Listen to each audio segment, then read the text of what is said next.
네, 안녕하세요. 주식공장 가족 여러분. 오늘장 잘 대응하고 계신가요? 주식공장 박혜연입니다. 오늘의 앵커 브리핑 시작하겠습니다.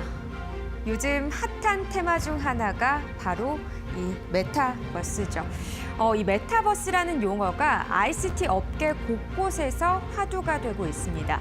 최근 우리 시장에서도 관련주로 묶인 M게임, 선익 시스템, 알체라 등의 주가가 들썩이고 있는데요. 인터넷 이후의 플랫폼, SNS를 잇는 디지털 트렌드라는 이야기도 나오고 있습니다. 메타버스, 도대체 뭐길래 그러나 하는 분들 계실 겁니다. 이 메타버스는요, 초월을 뜻하는 메타와 우주나 세계를 뜻하는 유니버스의 합성어입니다. 30년 전 SF 장르의 소설 스노우 크래시에서 온라인으로 연결된 3차원 가상 공간을 뜻하는 용어로 처음 등장했죠. 단순히 가상의 공간이라는 뜻보다 현실과 가상이 연결돼 있고 이제는 여기서 더 나아가 가상현실에서 소통이 이루어진다는 겁니다. 2000년대 전후의 문화가 익숙한 분들이라면 싸이월드의 미니미가 유사한 개념으로 받아들여질 수 있겠습니다. 이 메타버스의 기본적인 모습과 닮아 있다고 볼 수 있죠. 그리고 이 메타버스에 가장 빠르게 반응한 세대이기도 하죠. MZ세대로 불리는 현재 젊은 층에게는 게임 포트나이트가 메타버스를 이해하는 데 더 빠를 겁니다. BTS의 뮤직비디오 안무가 게임 안에서 처음 공개됐고 이용자들은 게임 캐릭터로 BTS의 춤을 따라했죠. 이 래퍼 트래비스 스캇의 콘서트도 포트나이트 게임 안에서 이루어졌고요. 3천만 명에 가까운 사람들이 게임 안에서 공연을 즐겼습니다. 또 요즘은 입학식과 졸업식도 인터넷으로 가상 공간 안에서 저마다의 아바타들을 모이게 해서 중계를 하기도 하죠. 메타버스가 이렇게 뜨거운 이유, 그만큼 대중에게 스며드는 속도가 매우 빠르기 때문인데요. 전 세계가 코로나로 인해 가까이 있어도 만날 수 없고 대부분의 소통이 비대면 공간으로 옮겨가면서 메타버스의 개념이 확산되게 됐고요. 지난해 말 엔비디아의 젠슨 황 CEO가 메타버스는 인터넷 뒤를 잇는 가상현실 공간이 될 것이라며 이렇게 불을 지피기도 했습니다. 메타버스는 이미 투자 테마로 부상했습니다. 오는 10일 상장을 앞둔 로블록스의 기업 가치는 290억 달러에 달하고요. 글로벌 기업들도 새 먹거리를 찾아 뛰어들었죠. 마이크로소프트, 구글, 엔비디아 등 글로벌 ICT 기업들이 메타버스 영역에 대규모 투자를 선언했습니다. 코로나19로 비대면 흐름을 타고 성장한 메타버스의 시장은 오는 2025년 관련 매출이 2,800억 달러, 우리나라 돈으로 약 310조 원으로 현재보다 6배 이상 성장할 것으로 전망되고 있습니다. 새로운 시대, 새로운 세대가 부상하고 있습니다. 이 주식공장과 함께 새로운 산업을 보는 앞서 나가는 시각을 키워보시는 건 어떨까요? 지금까지 앵커 브리핑이었습니다.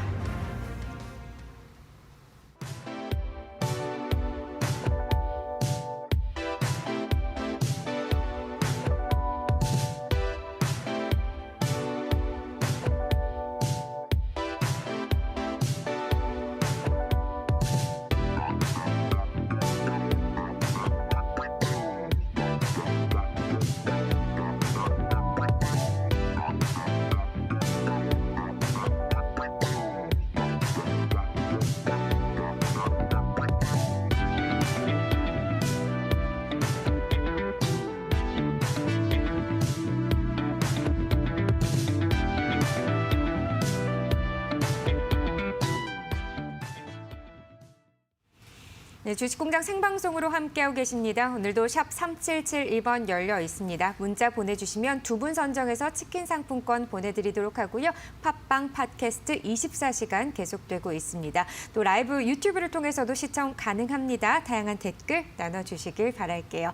자, 첫 번째 코너죠. 특징주 공장으로 넘어가겠습니다. 오늘 이 시간은요. 이베스트 투자증권 염승환 부장과 함께합니다. 어서 오세요. 네, 안녕하세요. 네, 어서 오세요. 자, 오늘 시장 흐름 좀 하락 흐름입니다. 1%대 약세 흐름 나타내고 있고요. 오늘 시장에서 특징주 또 옥석 가리기 해봐야겠죠. 각 경제 채널의 특징주 확인해 봅니다. 이데일리 TV입니다. 현대백화점, 포스코그룹주, 일양약품, 하이스틸, 효성첨단소재, 웰크론 한택 다 봤습니다. 한국경제TV는 포스코그룹주, 일양약품, 한온시스템, 효성첨단소재, 하이스틸, OCI, 지니뮤직, 앞타바이오까지 담았네요. 매일경제TV입니다. 한국알콜, 역시 포스코그룹주 들어가 있고요. SK하이닉스, 유진기업, 알체라, OCI, 한온시스템까지 선정했네요. MTN입니다. 포스코그룹주, 웰크론 한택, 하이스틸, 위지트, GKL, 일양약품, 한온시스템, 서현까지 선정했습니다. 네, 오늘 전반적으로 겹치는 종목들도 눈에 띄고요. 전반적으로 어떻다고 좀 보고 계신가요? 일단 오늘은 사실 어제만 해도 이제 뭐 증시도 좋았는데 사실 어제는 이제 코로나가 완전히 없어진 듯한 느낌이 네. 들 정도의 사실 맞아요. 시장이었어요. 그러니까 어제 뭐 유통주라든가 그런 기업들이 되게 좋았는데 오늘은 이제 보시다시피 뭐 포스코도 있고 뭐 OCI도 있고 뭐 아니면 지니무직이라든가 이런 기업들 다 특징이 뭐냐면 다 각자 이제 개별 재료들이 있어요. 그러니까 한마디로 오늘은 어느 업종이나 섹터가 뭐 좋아서 간다기보다는 각 개별 뉴스에 따라서 이게 특징주들이 좀 뽑아진 흐름인 것 같고 뭐 그럴 수밖에 없는 게 오늘 또 약세장이잖아요. 급락장이 나오다 보니까 시장을 주도하는 뭔가 섹터가 좀 보이진 않습니다. 그 안에서 결국에 개별 기업의 사람들이 그냥 집중하는 것 같아서 뉴스가 있으면 좀 접근을 하고 네. 없는 기업들은 팔거나 그냥 관망하는 그런 심리가 좀 펼쳐지는 것 같아서 오늘은 어쨌든 뭐 아주 뭐 특징적인 섹터는 좀 보이진 않는 것 같습니다. 네, 알겠습니다. 개별 장세 흐름을 나타내고 있습니다. 테마성, 이슈성으로 흘러가고 있는데요. 자, 그러면 세 가지 종목을 본다고 하면 역시나 좀 이슈가 부각되고 있는 종목들이겠네요. 네. 일단 첫 번째로 좀 말씀드리고 싶은 게 역시 그 포스코. 네. 어제 뭐 저녁에 포스코 주주분들은 좀 많이 기쁘셨을 것 같긴 한데. 35조 잭팟인가요? 예, 근데 그게 사실은 이제 뭐 언론 보도도 나온 건 있는데 그 이제 누적으로 그렇게 그걸 계속 했을 때 35조 원 정도 뭐 가치가 나올 수 있다라고 계산을 한 것 같은데 거의 이제 뭐 최대치를 뽑아본 것 같고요. 실제로는 그 정도 가치는 안 된다고 하니까 여러분들이 좀 투자하실 때 조금 주의는 좀 필요할 것 같고 이게 그냥 내용만 말씀드리면 구입 당시에 예상했던 리튬 매장량이 한 220만 톤 정도 된다고 합니다. 근데 작년 말에 최종 확인된 게 이거 뭐 포스코에서 언급을 했던 겁니다. 그 6배인 1,350만 톤이 이제 매장된 걸로 확인이 됐습니다. 그래서 포스코 입장에서는 이거 3천억에 샀는데 너무 좋은 어떻게 보면 딜이 있었던 거죠. 어떻게 보면 이제 그러네요. 예상했던 것보다 훨씬 많은 게 지금 매장이 돼 있던 거니까. 근데 이제 그러니까 리튬 가격이 2017년도에 11월 달에 그때 이제 킬로그램당 그 155위안 이제 뭐 그때 당시에 이제 고점을 기록을 한 다음에 계속 좀 흘러내렸어요. 그러다가 현재 이제 올해 3월 기준으로 킬로그램당 77위안입니다. 그러니까 그때 당시에 이제 그 리튬 이 호수를 좀 인수했을 때보다는 예. 가격은 좀 떨어져 있는 상태입니다. 근데 어쨌든 이거를 그냥 77위안 곱하기 이 1,350만 톤을 하면 한 증권사에서 이거 보고서를 쓴 게 있는데요. 170조 원 정도가 돼요. 그냥 단순 정말 계산을 하면. 대단하네요. 네. 근데 여기서 채굴을 했을 때도 불량품도 나올 수도 있고 그런 걸 감안해 보면 예상 채굴 가능한 그 리튬 총량을 여기서는 뭐 260만 톤 정도로 좀 계산을 한 것 같아요. 그래서 생각했던 것만큼 그렇게 뭐 엄청난 수치는 아니라고 좀 보시는 게 좋을 것 같아요. 그러니까 너무 그냥 단지 이거 35조에 그냥 현혹되셔가지고 투자하는 건 아닌 것 같고. 리스크가 있다. 예. 왜냐하면 지금 포스코 시총이 지금 뭐 다들 아시겠지만 이 35조 원에 지금 못 미치는 상황이잖아요. 그러니까 이게 만약에 진짜라면 오늘 포스코는 바로 상한가를 갔어야 되거든요, 사실상. 예, 근데 이렇게 밀린다는 건 투자들이 어느 정도 이제 좀 그 현실을 좀 뭐 받아들이고 있다 이렇게 보시는 게 좀 좋을 것 같고 다음 오늘은 이제 그 뉴스를 기대하셨던 분들이 아침에 이거 분명히 크게 가겠구나 했다가 좀 밀려서 아쉬운 분들 계시겠지만 사실 저는 너무 이 숫자에 현혹되실 필요는 없다고 보는 게 포스코의 가치는 앞으로 계속 좋아질 가능성이 있어요. 뭐냐면 일단 첫 번째가 지금 중국에서 감산을 합니다. 철강 이제 본업에서 뭐 중국이 지금 그 약간 이제 환경 규제가 좀 강화가 되거든요. 그래서 우리나라가 지금 미세먼지나 이런 걸로 많이 고통을 받잖아요. 근데 사실 중국 쪽에서 지금 철강 공장들이 많이 가동이 되는데 그 환경 문제 때문에 이 가동을 좀 중단한다라는 그런 얘기들이 좀 나오고 있습니다. 그렇게 되면 본업인 철강 쪽에서 상당히 좀 긍정적인 흐름들이 좀 나올 수가 있기 때문에 그 부분 좀 기대하시면 좋겠고, 그리고 워낙 또 싼 기업이잖아요. 사실 예. 그동안 못 갔기 때문에. 두 번째가 이 어떻게 보면 호주의 이 호수 이 가치를 보지 마시고 이 포스코란 기업이 되게 저는 잘하고 있다는 거 생각하는 게 뭐냐면, 포스코 케미칼이 그 2차 전지 양극재, 음극재 하잖아요. 예. 원래 소재 기업이고, 또 포스코 엠텍이란 기업이 그 자원 개발 같은 거 하거든요. 엠텍의 상승세가 정말 어제도 예. 상한가는데 오늘도 지금 어떻게 보면은 가장 굉장하거든요. 영향이 좀 큰 회사 중에 하나죠. 광물 사업을 하고 있으니까. 예. 근데 포스코가 이런 것들을 그 몇 년 전부터 준비를 다 해온 거예요. 그러니까 철강만 가지고 안 되니까 아예 그냥 뭐 니켈, 코발트, 망간이나 리튬 가지고 우리가 양극 2차 전지 배터리를 만들잖아요. 그 광물을 수직 계열을 하겠다는 거죠. 한마디로 그 모든 광물을 다 개발을 하고 조달을 해서 양극재, 음극재 만들고, 이런 것들을 LG 화학이나 뭐 삼성이나 SK에 납품하는 그런 구조거든요. 근데 이런 것들을 할 수 있는 업체가 없어요. 왜냐하면 양극재 만드는 회사들은 뭐 니켈이나 코발트를 다 외부에서 수입해다 씁니다. 근데 포스코 케미칼은 그럴 이유가 없어요. 이 사업을 하게 되면 다 자체 조달이 가능합니다. 그 원가가 절감되잖아요. 그래서 이 수치보다도 2차 전지 소재 쪽에서 포스코 그룹 자체가 이미 준비가 다 된 기업이에요. 근데 이 가치가 이 뉴스에 의해서 조금 이제 드러난 거죠. 어떻게 보면.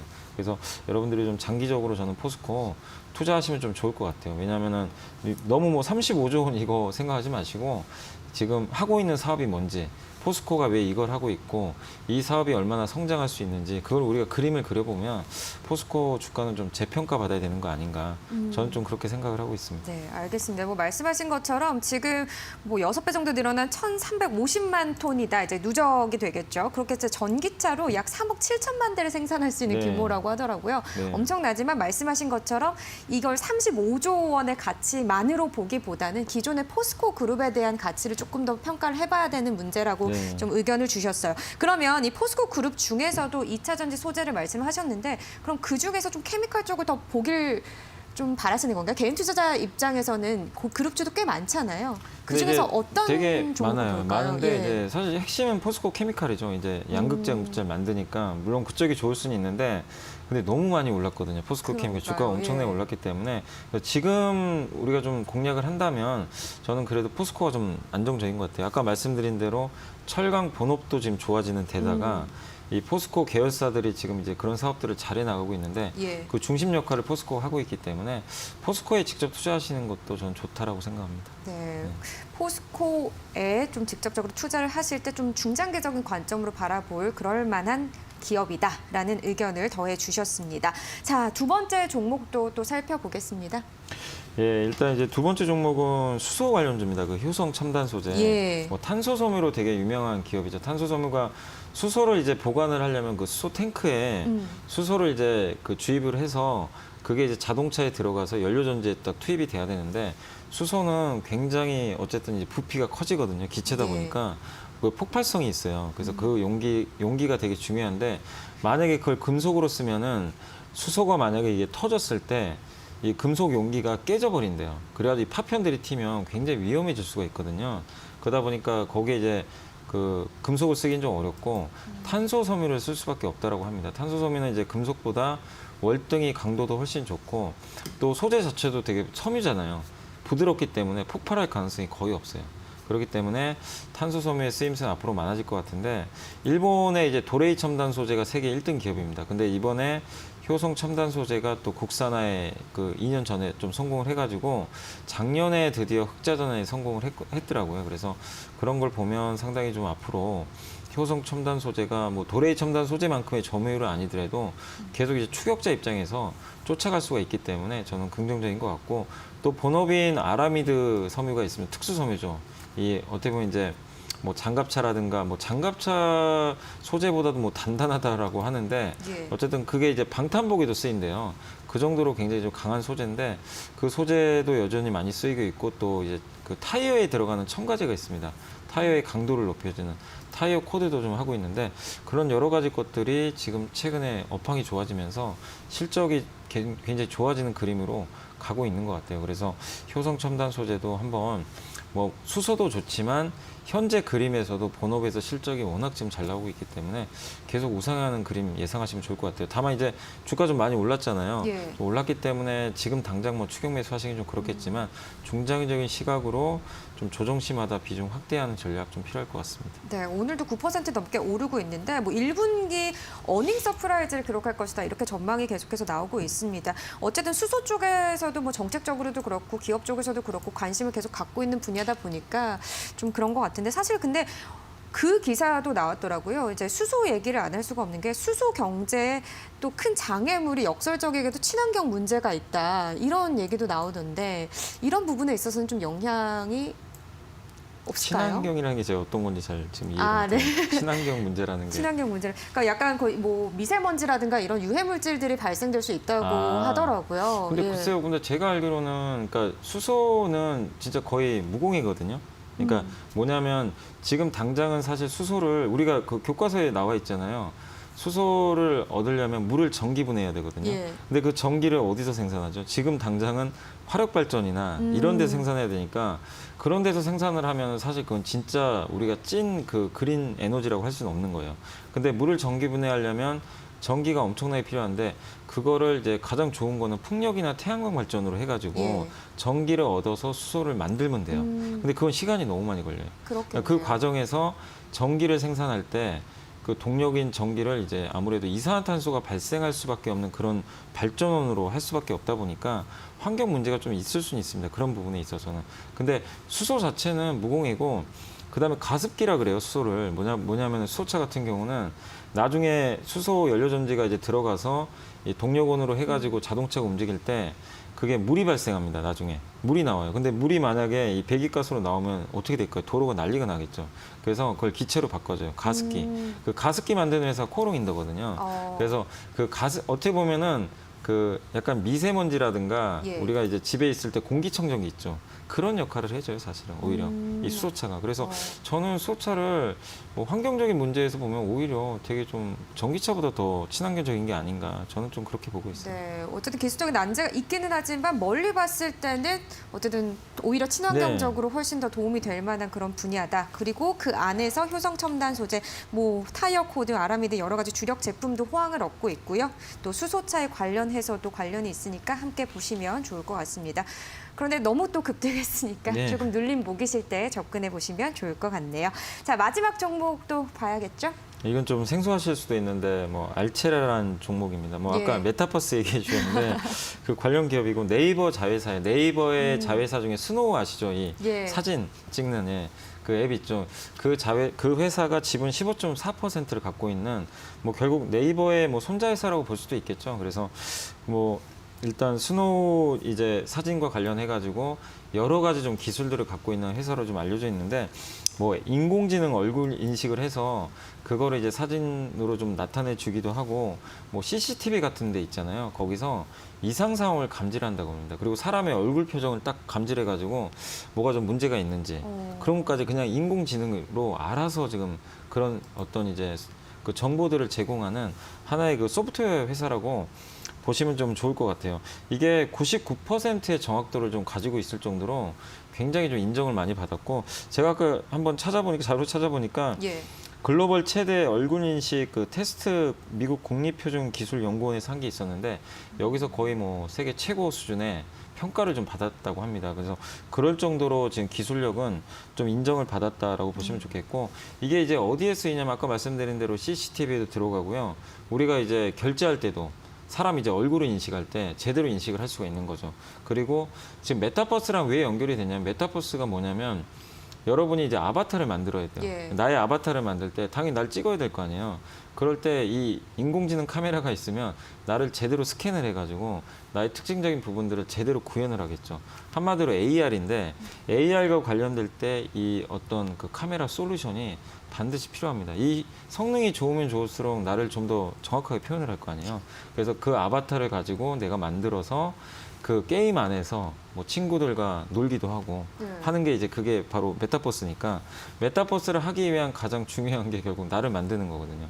그걸 해줄 수 있는 업체가 바로 알체라인 것 같아요. 그래서 앞으로 시장 좀 커질 수 있을 것 같아서 눈여겨보셔야 될 것 같습니다. 아니 저는 메타버스라는 게 되게 생소하신 분들도 많으실 것 같은데 최근 들어서 시장에서도 굉장히 핫한 네. 이슈로 떠오르기도 했고 급부상하고 있다는 느낌이 확 들거든요. 네. 그러니까 너도 나도 사실은 아까 저희가 방송 전에 이야기했지만 쿠팡 때처럼 네. 너도 나도 관련주들이 떠오르고 있는 게 네. 아닌가. 이 안에서 진짜 관련주가 뭔가도 찾을 필요가 있을 것 같습니다. 네. 이 부분에 대해서는 어떻게 보세요? 그러니까 뭐 알체레 같은 이제 이런 기술 기업들도 있고, 그러니까 예. 약간 하드웨어 측면에서 말씀드리면 우리가 이제 그 메타버스를 안에서 구현을 하려면 당연히 VR 기기 있죠. VR 기기도 좀 필요하고 그걸 하려면 그 안에 OLED가 들어가요. 디스플레이가. 왜냐하면 LCD는 잔상이 좀 자꾸 많이 남아요. 이게 응답 속도가 느려가지고 그래서 반드시 OLED가 좀 필요하고 그리고 그 안에서 실시간으로 우리가 뭔가를 구현을 하려면 5G 초고속 통신망이 다 깔려 있어야 됩니다. 예. 그것도 좀 필요한 상태고 그리고 그 안에서 우리가 하는 게 뭐 여러분이 일상생활에서 하는 여러 가지 것들이에요. 근데 대표적인 게 어쨌든 게임 안에서 내가 놀아야 되잖아요. 그러려면 컨텐츠가 있어야 됩니다. 게임 안에서 영화도 보고 그다음에 BTS 공연도 보고 그러면은 콘텐츠 만드는 기업들이 수혜를 받겠죠. 뭐 한마디로 드라마 제작사라든가 예. 아니면 엔터사 뭐 이런 회사들이 이런 메타버스 세계가 구현될 때 수혜를 받을 수 있기 때문에 이런 기업들 중에서 역시 아직은 시장 초기니까 제대로 돈 버는 기업은 없어요, 이쪽에서. 근데 이제 좀 올해 말까지 한번 여러분들이 공부해 보시면서 여기서 점점 성장하는 기업들이 분명히 나올 겁니다. 그런 기업들 옥석 잘 가리시면 좀 좋을 것 같습니다. 네, 네. 뭐 어쨌든 아직까지는 이제 해외에서 조금 더 활발한 산업이다 보니까 우리 국내에서도 영향력이 끼쳐질 때까지 좀 공부가 필요하겠네요. 네, 그 맞습니다. 전에 선점하는 것도 중요하지만요. 정말 이제는 참 기술이 많이 발전했다라는 생각이 드는 게 저희가 싸이월드 할 때만 해도 미니오피 때 저하고 닮은 듯 안 닮은 듯 아바타가 있었는데 이제는 저와 똑같은 아바타가 나올 수도 있다는 거잖아요. 그걸 얼마나 똑같이 만드느냐가 진짜 기술인 것 같습니다. 근데 진짜 그러니까요. 요새 되게 잘 만들어지는 것 같더라고요. 그 보면은. 기술력을 또 알체라가 네, 가지고 그리고 있는 알체레가 거잖아요. 있고 또 예. 네이버가 가지고 있는 제페토라고 아세요? 아, 예. 제페토가 정말 그것도 요새 인기가 많은데 그러니까요. 뭐 네이버가 그런 면에서 참 잘하고 있는 것 같아요. 참 예. 큰 그림을 잘 그리는 그런 기업이 아닌가 싶습니다. 알겠습니다. 알체라까지 알아봤습니다. 오늘 말씀 고맙습니다. 네, 감사합니다. 네, 저희는 계속해서 곽영원 대표와 함께 색다른 시선으로 오후장 전략 짜보도록 하겠습니다. 저희가 드린 투자 정보 잘 활용하시길 바라겠고요. 시청자분들의 판단은 시청자분들의 몫이라는 거 다시 한번 강조드립니다.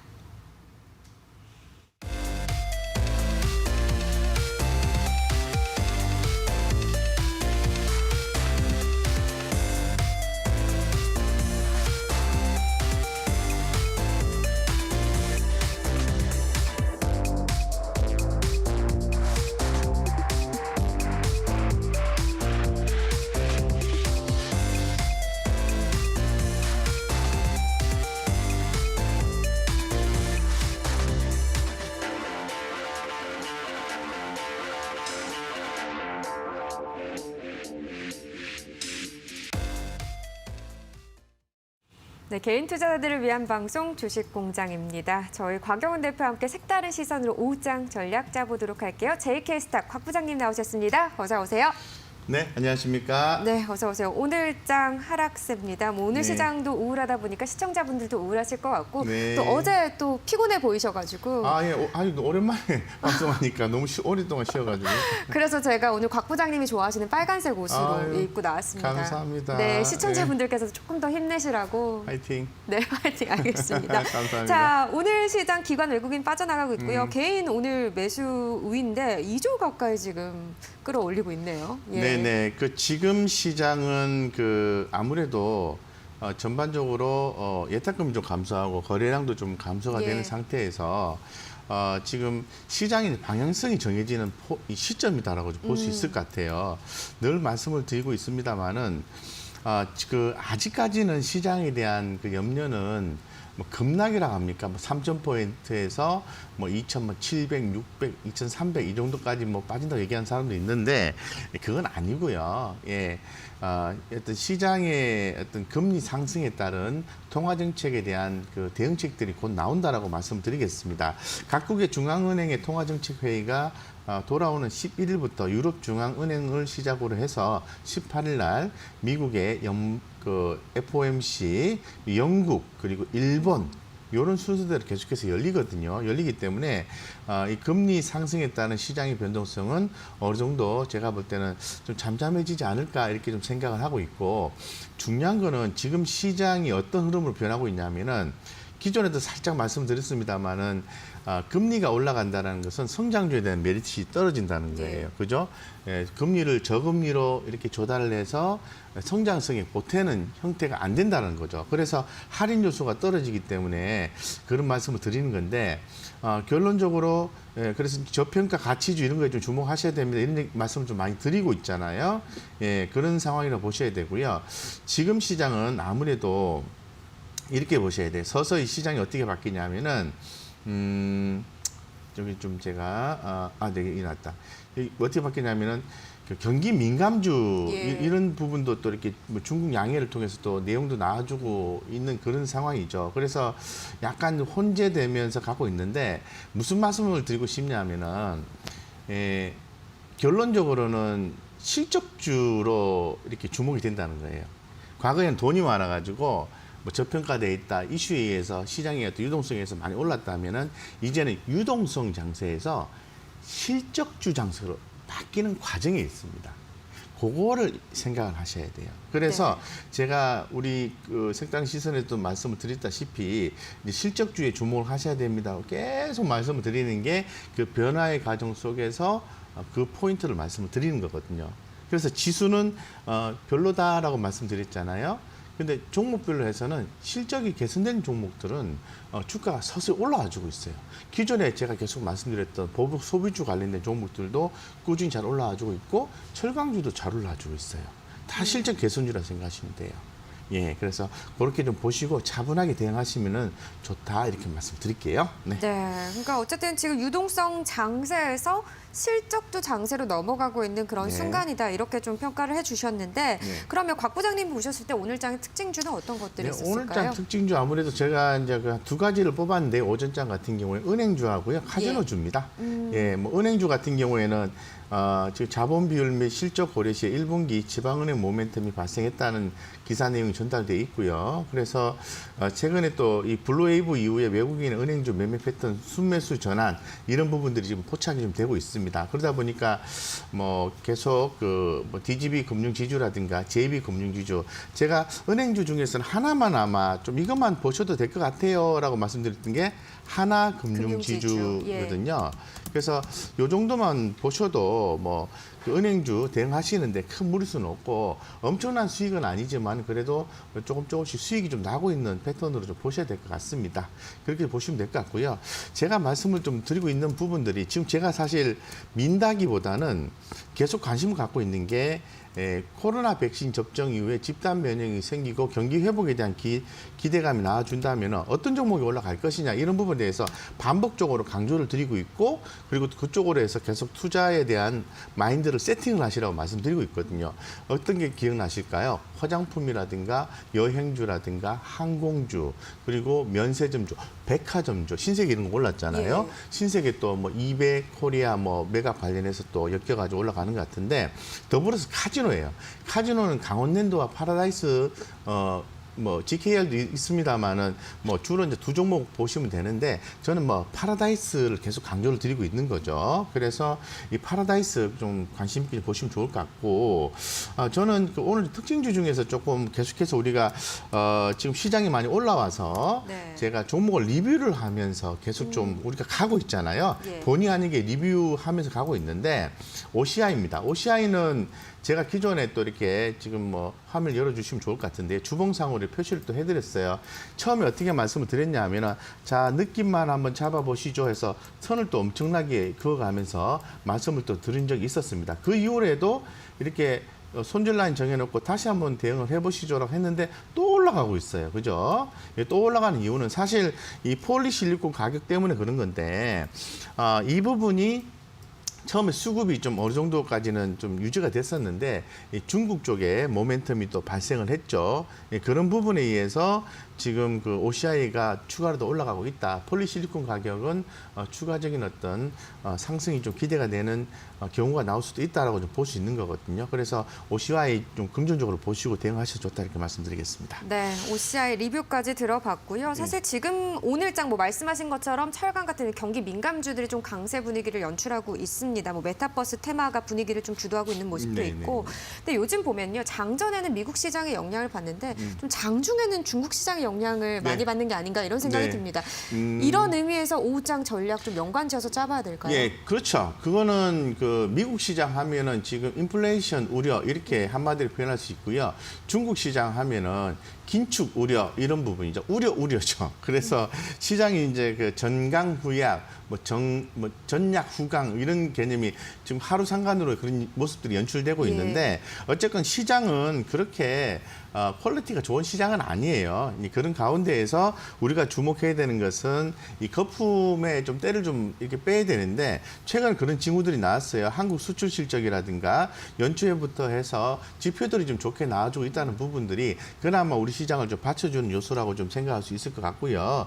계속해서 기업들의 어떤 설비 투자 이런 부분들이 진행이 된다고 보았을 때 저는 보릿고개만 잘 넘어가면은 긍정적인 시장이 나올 수도 있다라고 말씀을 좀 드릴 수 있을 것 같습니다. 그래서 아까 말씀드렸다시피 유동성 장세에서 실적 장세로 접어드는 그런 상황이기 때문에 철저하게 투자하는 기업이 펀더멘탈과 실적 개선주냐 이런 부분을 체크하시면서 가시는 게 좋겠다 이렇게 말씀드리겠습니다. 네, 알겠습니다. 오늘 시장 낙폭을 계속해서 좀 키워나가고 있는 모습이긴 하지만요. 아직까지 괜찮다라는 말씀 계속해서 좀 해주고 계십니다. 힘을 좀 내시길 바라겠고요. 자, 곽 부장님의 관심주는 오늘은 어떤 종목인가요? 네, 포스코입니다.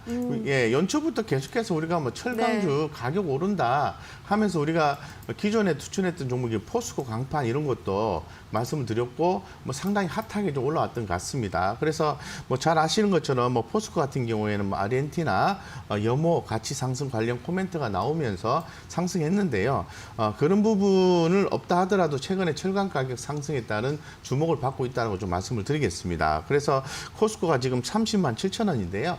최근에 이제 목표가는 한 39만 원까지 이렇게 좀 나오고 있는 그런 상황이에요. 그래서 제가 볼 때는 전고점까지 보고 끈기 있게 대응하시면 전고점까지 갈 가능성도 굉장히 높다고 보고 있습니다.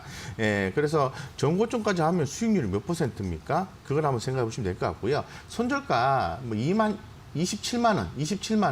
27만 원 잡으시면은 큰 무리수는 없다고 좀 보고 있습니다. 그래서 꾸준히 이제 포스코에 대해서 지금 실적이나 이런 부분들을 봤을 때는 긍정적이고요.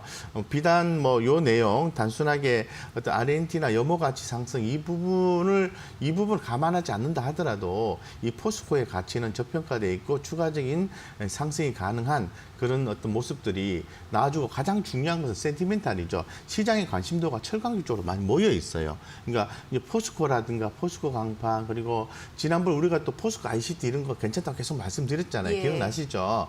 이런 것들이 간단 말이죠. 풍산도 올랐다 떨어졌다 올랐다 떨어졌다 반복하거든요. 이런 종목들 꾸준히 모아가시면 좋다. 특히 제가 포스코를 얘기해서 추천을 드리는데 우리가 기존에 추천드렸던 이 풍산 같은 경우에 계속 이렇게 끈기 있게 대응을 하셔야 돼요. 왜냐하면은 산업 트렌드상 구리 수요가 더 많이 소요가 되기 때문에 그런 거예요.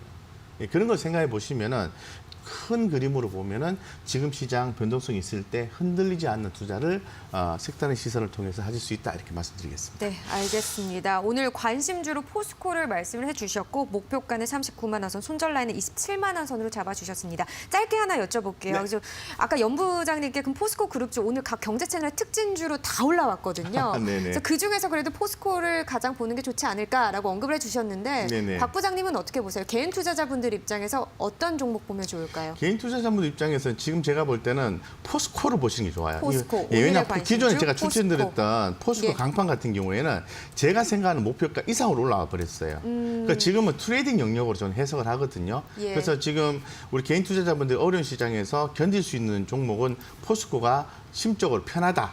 이런 측면에서 포스코를 제가 말씀드리겠습니다. 알겠습니다. 오늘의 관심주 포스코까지 알아봤습니다. 고맙습니다. 네, 이어서 관심주 공장으로 넘어갑니다. 잠시만요.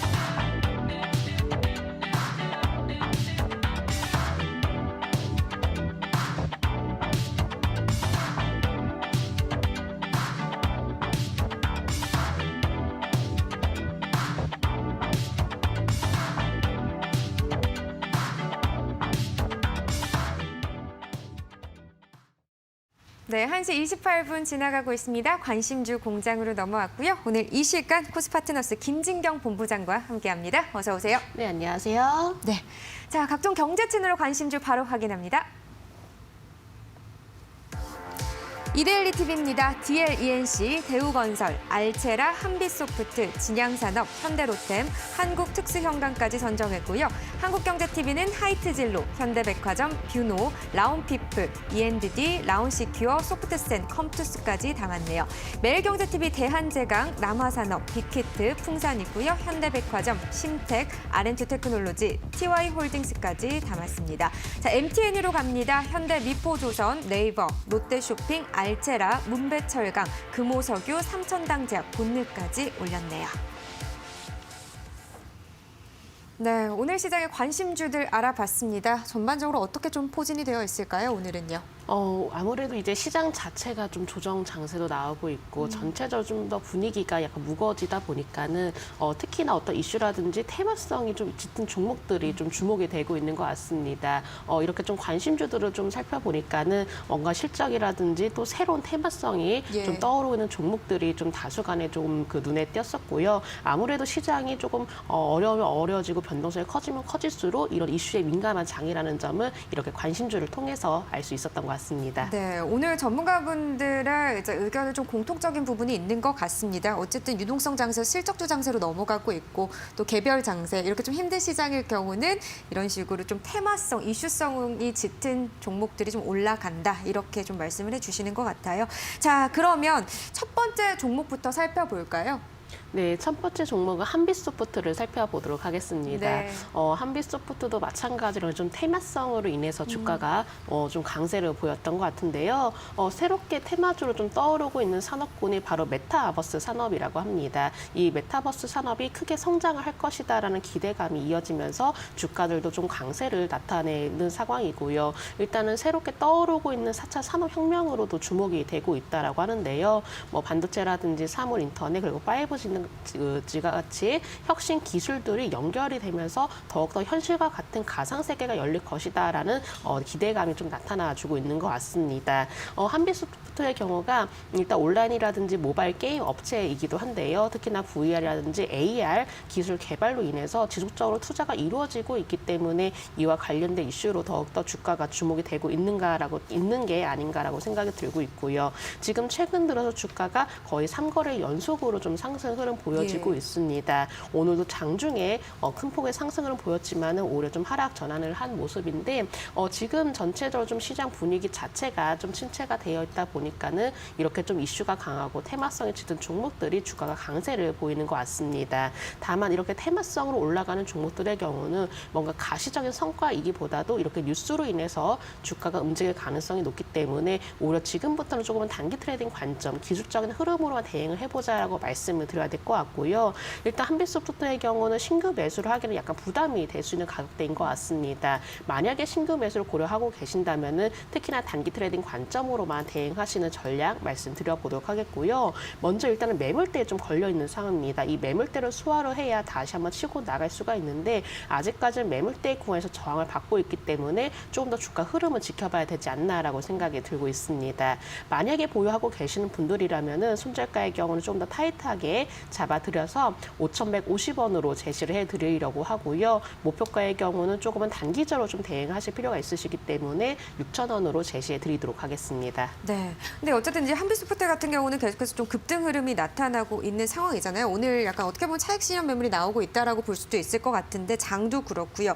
이 신규 매수 관점으로 본다면 조금 지금의 눌림목이 나왔을 때 들어가도 괜찮을까요? 산업 성장은 굉장히 또 좋게 보고 있기 때문에요. 네, 사실 산업 성장에 대해서 물론 기대감들이 나오고 있지만은 지금 당장 뭔가 가시적으로 이루어진 부분은 아닙니다. 오히려 단순히 기대감만으로 좀 주가가 움직이는 경우이기 때문에 이 점은 꼭 참고를 해주시길 바라겠고요. 만약에 신규 매수를 고려를 하신다면은 오히려 긴 흐름보다도 좀 짧게 좀 치고 나올 수 있는 좀 단기 되는 관점 유효하실 것 같은데 사실은 제 관점으로서는 일단 리스크적인 부분을 감안을 한다면은 오히려 비중은 좀 적게 담고 또 리스크를 철저히 지키면서 대응을 해보시는 전략이 필요하실 것 같습니다. 네, 알겠습니다. 한빛소프트 알아봤습니다. 자, 두 번째 종목입니다.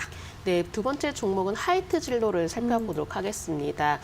최근 들어서 집콕, 해방, 수혜주들이 좀 두각을 나타내고 있는 것 네, 같습니다. 혼술 혼밥족들이 더 늘었다고 하더라고요. 네. 예. 근데 이제 하이트 진로도 바로 집콕 탈출 수혜주로 거론이 되고 있다고 하는데요. 앞서 말씀 주신 것처럼 물론 혼술족들이 증가하고 있다라고 하지만은 사실 이렇게 음주는 좀 야외에서 마시는 좀 그런 재미가 있지 않을까라고 그쵸, 예. 개인적으로 생각이 드는데 그렇기 때문에 아무래도 백신, 코로나 백신에 따른 기대감을 위해서 하이트 진로도 마찬가지로 함께 주가도 덩달아서 기대감이 몰려지고 있는 것 같습니다.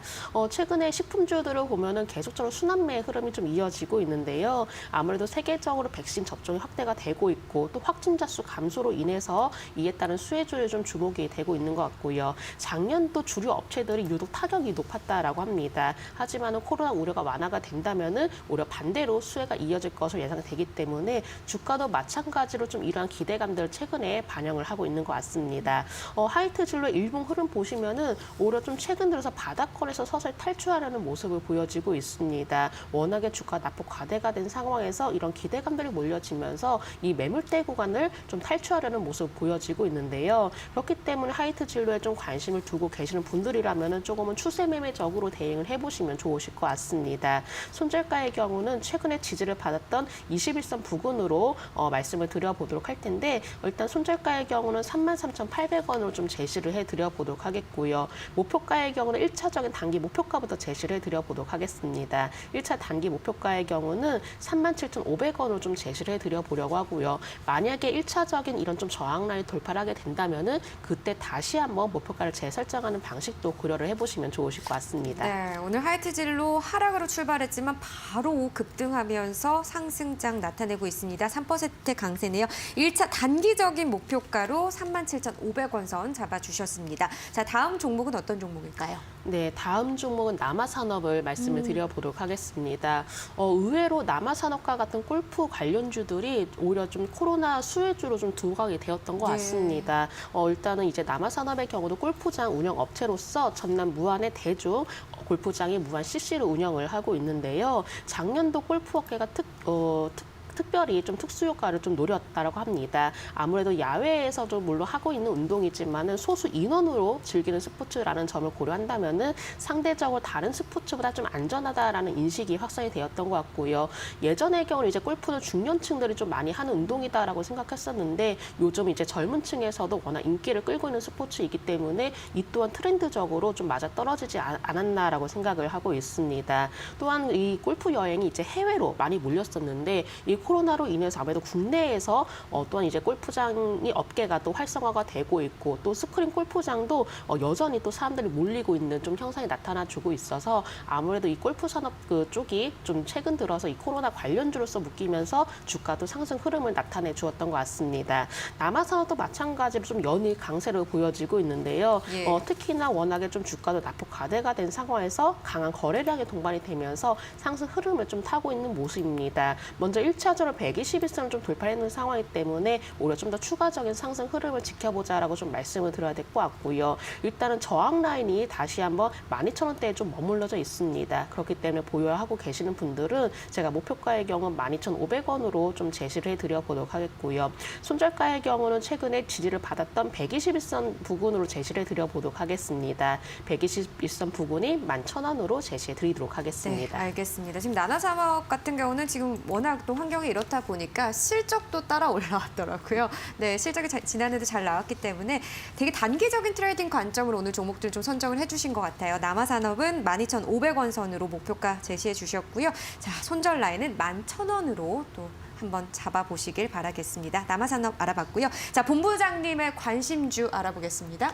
네, 제가 오늘장 관심주는 KR 모터스를 말씀을 드려보도록 하겠습니다. 모터사이클 전문 제조업체이고요. 국내 오토바이 판매량 2위 기업입니다. 국내 최초로 전기 이륜차를 양산을 하고 있고 관공서라든지 지자체에 납품을 하고 있는데요.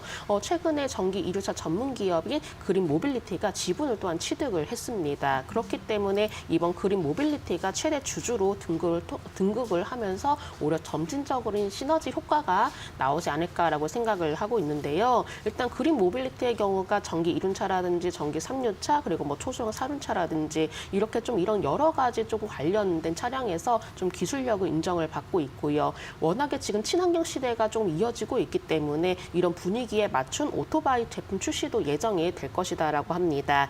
지금 비대면 시대와 좀 맞물려지고 있는 상황이기 때문에 특히나 딜리버리 쪽으로 매출이 좀 지속적으로 상승을 하고 있기 때문에 오히려 배달을 위한 오토바이 활용도도 높아져서 충분히 반사 이익이 기대가 되고 있고요. 물론 이제 수익성도 개선이 되는 모습 보여지고 있고 또한 올해 중국 합장 법인인 JV의 본격적인 생산 가동이라든지 신기종 출시와 함께 OEM 스쿠터 도입도 좀 기대가 되고 있기 때문에 여러 가지 시너지 효과라든지 앞으로의 산업 성장이 좀 기대가 되고 있습니다.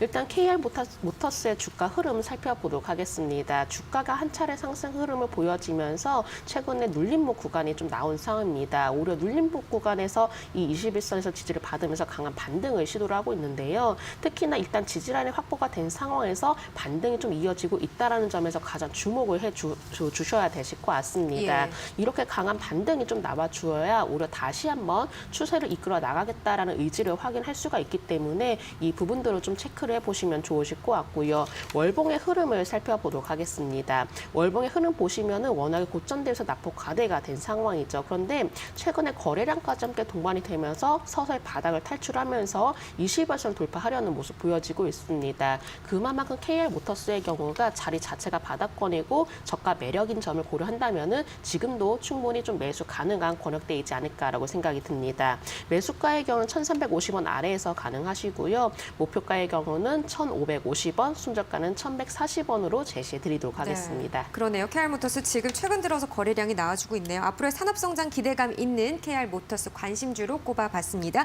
목표가 1,550원까지 확인해 보시죠. 자, 오늘 말씀 고맙습니다. 네, 감사합니다. 네, 주식공장은 항상 열려 있습니다. 내일도 12시 50분에 찾아뵙겠습니다. 고맙습니다.